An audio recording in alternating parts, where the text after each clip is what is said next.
How's it going, everybody? Jesse Montaño, Meghan, Angley, Guerilla Sports. Avs dropped this one. Another one here tonight, Meghan, 5-3. Another empty net goal, more goals against, more time the Avs not leading. We're taking your guys' questions right now. And Meghan, we're going to start with communication, something you and I talked about all game long up in the press box. This one from our girl Avery on Twitter. There were a lot of failed puck clearings tonight. Is that a failure of communication, practice, or commitment? Tonight, I felt the issue was commitment, and it was because how they decided to defend in their own end. You pointed this out, but it felt like they went for the stick play instead of trying to engage the bodies, and it didn't seem like they were battling. This was an offense that was particularly limited to the first and second period more so than the third. I thought that they battled harder in the third period, so I want to make that distinction. But I do think it boiled down to commitment in the end. Even though there was still a commitment to defense, the option to go for the stick play, I think created opportunities the other way unintentionally and hampered their abilities to get the puck out of their own end. Even Jared Bednar kind of mentioned this in the post game.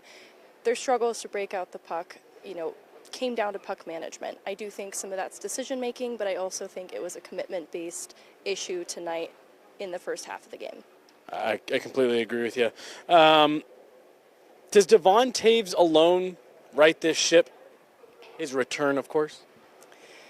It's tough because that third period was some of the best Avs hockey I've seen so far, and throughout much of this game, it felt winnable. It felt within striking distance for the first time in the regular season for the Avs, and so I do have a feeling that the support that Devon Toews would bring to the back end, which everything was pretty jumbled tonight. The forward lines were jumbled up, but even the D pairs, at some point we saw Shillington moved off of that top pairing, and that led to then a little bit of shuffling for what the role of Girard was, and the role of Manson too. The individual effort I saw from Manson to try and correct this game sort of in his own hands, I think is where I see the value of Devon Toews helping the back end to be a little bit more balanced. And when I talk about the struggles of the breakout, having D that moves the puck well in their own end and makes good decisions to help with cleaner exits starts with a player like Devon Toews as well. There are other guys capable of that on the back end, but I think getting the puck out of their own end, you absolutely benefit from having Devon Toews in your lineup. One player doesn't fix everything, but boy, oh boy, does a player like that help. This one from KJ Ross, also on Twitter. If you aren't going to play Richie, how is this good for his development? Just send him back to the OHL. If you're going to give him the Jost treatment, this is what people mean when they say the Avs can't develop talent. Meghan, thoughts on Cal Richie, I guess, and if they're going to limit his minutes, is it worth keeping him here, et cetera, et cetera? I actually lose sleep over this. I need people to know. I have been battling over what the Avs should do with Richie, and for one thing, it's still too soon. I said on the podcast the other day, 3 games in, I wasn't ready to hard commit to him being in the NHL full-time, but I'm not ready to hard commit to sending him back to his junior team either. I want to see the full length of the 9 games. I do think that is beneficial to his development to give him the full length of the 9 games as well. After that point, I do think it's still a conversation I'm a little bit 50-50 split on, and I have reasons for it. I'd almost feel like I shouldn't take it up on the post-game too. My reasons involve Beckett Seneca, his line mate from juniors, on a struggling Anaheim team whose forward group could benefit from having a talented 18-year-old winger in the lineup, and a proven coach who has developed young talent in Greg Cronin has opted to send Beckett Seneca back to the Oshawa Generals. I'm just looking at that like Anaheim is an organization that could probably afford to have done this. However, they've also been really careful in their development decisions around a player like Leo Carlsson, for example, that it's not a perfect parallel to draw, but I do think it's why it's not easy to say yes or no with Cal Richie, even through now, what has been 4 games, the parts of his game that are still raw. It makes a lot of sense. There was another comment in our questions that we received that talked about the speed of the game and how Richie still seems to be a little bit behind. I think that assessment is true, but I also think he's learning and adapting very quickly that throughout the course of, an 82-length season, he might grow so quickly that maybe he does fit in an NHL lineup more than I've seen through 4 games. I'm just not ready to make a decision. Hey, and you've still got a few more before you have to. I'm going to lump these last 2 for you, Meghan, in together because to me they're kind of the same. From Amanda, I know this has to end at some point, but this really sucks right now. When do we start panicking? Then this from Stads. At oh and what does Bednar's seat get toasty? I feel like that one we've got a pretty aligned answer on, but I feel like those did go a little bit hand in hand. Yeah, look, it's tough to say. I won't, dictate how anybody should react to the team's performance right now, too. If you're feeling panic over how the Avs are playing, I understand it. I can't be critical of it. I'm personally not. I'm a very anxious person. I've gotten stress hives over anxiety before, but not about this team, not about how they're playing right now. Their circumstances are so unfortunate, and the injuries continue to stack. So things still look grim. But I'm a bigger picture person, and the bigger picture and just everything that I feel about this team in my gut, I'm still not in panic mode. And that also links to the Bednar conversation. I have watched him pull this team out of that 48-point season, and he had to coach his butt off to right that ship. It took a season for him to right that ship, too. It wasn't something like this. We're looking for in-season adjustments and improvement.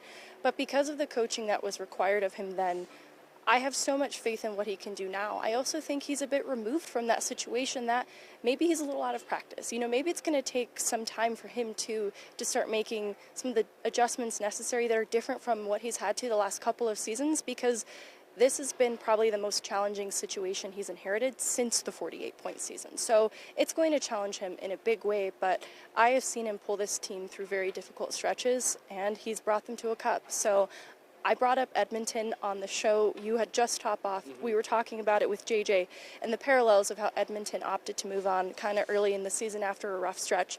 And the difference in those parallels is Jared Bednar has a cup with this team and the track record of improving upon that 48-point season. That's why I'm not giving up on him in this season.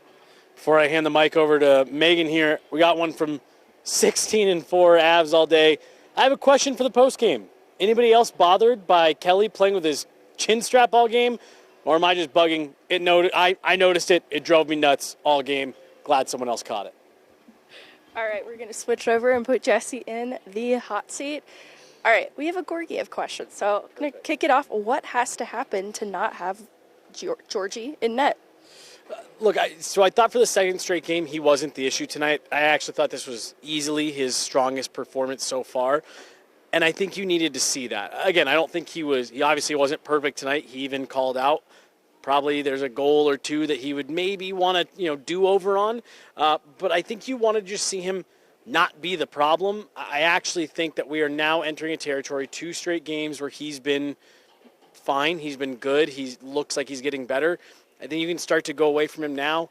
I know people were talking this morning that's typically, even in a regular rotation where both goalies are playing well, you want your backup going 1 out of every 4. Things just got off to a weird start with Annan making appearances in back-to-back games. So I think you've seen enough out of Georgie these last couple games. You can go away from him now. They were just trying to force that bounce back out of him, and I get that. Thoughts on lack of 5v5 goals? It's concerning. That was honestly the first thought that went through my head when Mikko Rantanen scored the 3rd goal tonight. You'll take him any way you can get him right now, but you want to see that 5-on-5 offense going. And Meghan, people aren't going to like when I say this, but it is really hard for me to judge anything too harshly just because of what we're seeing with the lineup in terms of availability. To your point, Miles Wood goes down tonight, has to leave for the rest of the game. Lines are back to being jumbled. Again, you have to generate 5-on-5 offense if you want to win games. They haven't done that well enough, just hasn't been good enough. But again, I'm not going to make, kind of like you, I'm not going to make sweeping conclusions about what this team is capable of going forward, not until we start to see some of these bodies back. Why didn't anyone on the team take exception to the Kovalenko getting cross-checked or the hit on Wood? The hit on Wood, what I honestly think it was, I think this was a team that was trying to build some momentum, and you don't want to go do something stupid that costs you. Jared Bednar mentioned the Matt Steinberg fight. Part of the reason that one gave them such a lift wasn't just that Matt Steinberg, playing in his first NHL game, went out and fought a much bigger Nikita Zadorov. It was the fact that the Avs ended up a man up and scored on that ensuing power play. You're trying to climb back into this game. I get it. You want to see the fire. You want to see, the guys going after guys and sticking up for their teammates. I'm sure that they want to do that too, but you just can't play dumb, not when you are in a situation like the Avs right now where the margin for error is less than razor thin. You just got to control yourself a little bit. On the Wood hit, they're swarming in the offensive zone, and truthfully, there was nothing wrong with the hit on Wood. It just looked like kind of an awkward collision. Kovalenko, sure, you can make the argument. You'd like to see someone, come to his aid a little bit there. Please never play Shillington on the top pair ever again. Look, Megan, through training camp and preseason, I think we all saw the same thing, including the Avs coaching staff. Didn't look like a guy who was made for your top six on defense. He draws into the games here, the last couple, after the Avs lose 2 games to start the season. And for me, Megan, it's been more of the same. Oliver Shillington has not looked like an NHL player in the games that he's played so far. And he continues to really struggle when the puck hits his stick. The play in the offensive zone just dies. Questionable decisions coming out of his own end. I thought tonight was slightly better than what we saw 2 nights ago. He didn't have the terrible defensive breakdowns. But for my money, I would have rather gone to John Ludwig for tonight, and I probably wouldn't have Shillington in my mix on Friday. What did Bednar think of the response in the second half of the game? So I actually asked him second half, and he really kind of corrected me on, no, it was more second to third period. He liked it. And look, you got to find positives to build right now. Georgiev told us that in the locker room. Josh Manson told us that in the locker room. And then Jared Bednar kind of alluded to that. We lost. We can't look backwards. We've got to take the positives out of what we can and build on it. I think everyone liked to see the fact that they didn't roll over. It feels a little bit like that's what happened in the first 3 games. Going got a little bit tough, and they just kind of caved and said, all right, we'll get the next one. They didn't. They pushed back. They put themselves in a position to be in the game. Can't say that they've done that yet so far this season, so I think he liked it and was made sure to point out it was more second to third period more so than the second half. What the hell were with those lines? Look, when you're down this many players, you're going to have to get a little bit creative. You're going to have to go, off the board a little bit. So Jared Bednar's doing what he can with what he's got. And I actually thought he found a couple combinations tonight. Ross Colton with Nathan McKinnon. I also thought Casey Middlestat, as you called for on the show earlier this week. I thought he looked good there as well. All right. Please tell me it isn't over 4 games in, and it's a Sportsnet tweet. No team in NHL history has won the Stanley Cup when beginning a season 0-4-0. Anecdotal stat. You lose more than 4 games over the course of a season by a lot. Look, it's not the start you want. The Avs are sitting at the bottom of the league right now. It's not what you want. It's 4 games. We've had this conversation. There is no stat that exists for a team that starts 10-0, then loses 4 straight. You know what I mean? Like, it's if the Avs go rattle off 8 straight wins, well, you kind of forget about these 4 in a row. The Avs were 4-5-1 at the 10-game mark of the 2022 season, and a lot of people thought that they were done for.